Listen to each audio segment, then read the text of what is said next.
और चलिए अब आपको सीधे जयपुर लिए चलते हैं, डिजीफेस्ट, जहां पर एमपी के मुख्यमंत्री, मध्य प्रदेश के मुख्यमंत्री मोहन यादव क्या कुछ कह रहे हैं, सुनते हैं। सुनाम धन्य बड़े बड़े अलंकरण मिले हुए हैं। टाइगर स्टेट अगर फॉरेस्ट के टूरिज्म की दृष्टि से देखे तो सबसे ज्यादा पुरस्कार अगर किसी को मिल रहे हैं और सबसे तेज गति से हमारा व्यापार वैसे हो रहा है। तो टूरिज्म सेक्टर, टूरिज्म के भी अलग अलग प्रकार से आ रहा है।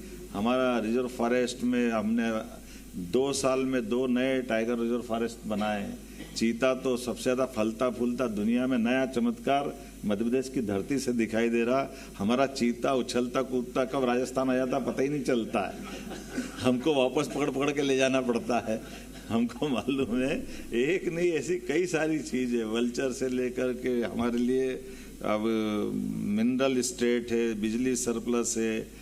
मैं यही जरूर बोलना चाहूँगा कि हमारी सारी बातों में राजस्थान के साथ ही एक उदाहरण से बात समझ में भी आएगी कि मध्य प्रदेश और राजस्थान दोनों परमात्मा की दया से साझा विरासत सदियों से, लेकिन नदियों के मामले में थोड़ा मध्य प्रदेश भाग्यशाली है। हमारे यहाँ नदियों का मायका है, लगभग 250 से ज़्यादा नदियाँ हैं, लेकिन राजस्थान की थोड़ी कठिनाई है। अब ये परमात्मा की लीला है, कोई बात नहीं, लेकिन बहता पानी बहते बहते कहाँ छिपरा का पानी चंबल में, चंबल का पानी यमुना में, यमुना का गंगा सागर में जा रहा है, पार्वती काली सिंध इनके सबके समाहित होते हुए यमुना से वो गंगा सागर में जा रहा है और जाते हुए पानी को कोई नहीं रोक पा रहा।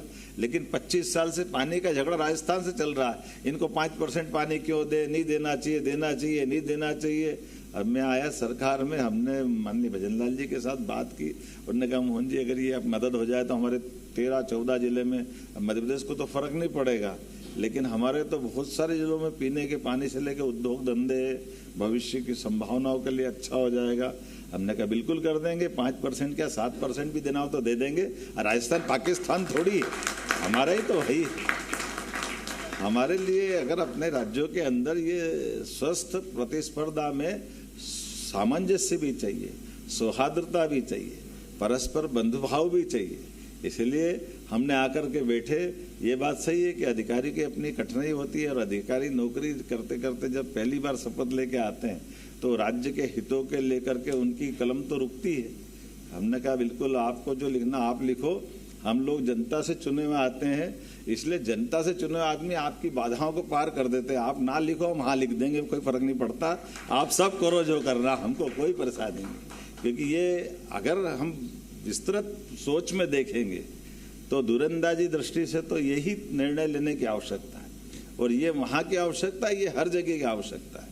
हमारे राज्य के लोग अगर सक्षम है, व्यापार व्यवसाय काम धंधा करना चाहते हैं, जानते हैं, उनकी क्षमता है, भविष्य के टैलेंट निकल के आ रहे हैं, तो यहाँ से हमारा सारा बौद्धिक क्षमता का व्यक्ति कोई दक्षिण भारत में जा रहा है, कोई विदेश में जा रहा है, तो राज्य की सत्ताओं को इस मामले में सोचने की जरूरत है।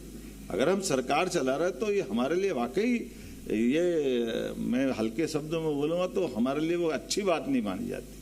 और यही तो प्रधानमंत्री जी का आह्वान है कि हाँ हमारे लिए सब बार में हर तरह से हमारा make in India, India first, ये पॉलिसियों से हम खाली शब्दों की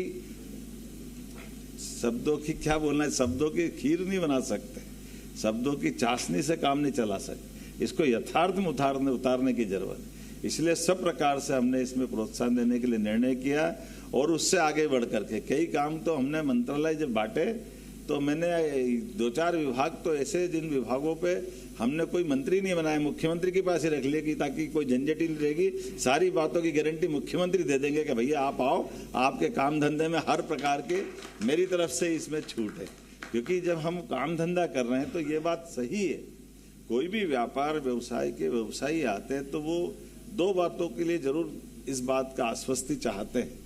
एक तो कोई व्यापार व्यवसाय करने आ रहा तो वो निवेश करने आ रहा है, तो निवेश भी करे, लेकिन निवेश में इज्जत भी होना चाहिए। इज्जत हो तो संघर्ष तो वो कर लेंगे, लेकिन अनावश्यक रूप से कोई इसको हतोत्साहित करे, उसकी बातों को समझने में अगर कोई उनके लिए लगता है कि उनकी निगाह ऊंची नीची होती है तो इससे सरकार के लिए प्रश्न है, सरकार के मुखिया के लिए भी प्रश्न है। इस सारे मामलों में निश्चित रूप से डंके की चोट आगे की बात करे और उसमें अपनी बात करे तो बीच का व्यवधान ये सरकारी नाटकबाजी क्यों होना चाहिए?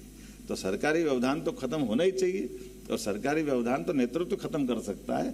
सरकारी सिस्टम में सुधार लाना यही तो सरकार का काम। और मुझे इस बात की प्रसन्नता है। ये अलग बात है कि मेरे साथ में ऐसा हो गया कि लगभग 2 साल की सरकार में इस सभी प्रकार के ऐसे निवेश के कार्यक्रम में मेरे 4 महीने से पूरे समय इसी में गए। हर जगह जहाँ जाता हूँ पूरे समय एक ही विषय रहता है कि हमारे इन सारे कामों को बढ़ावा कैसे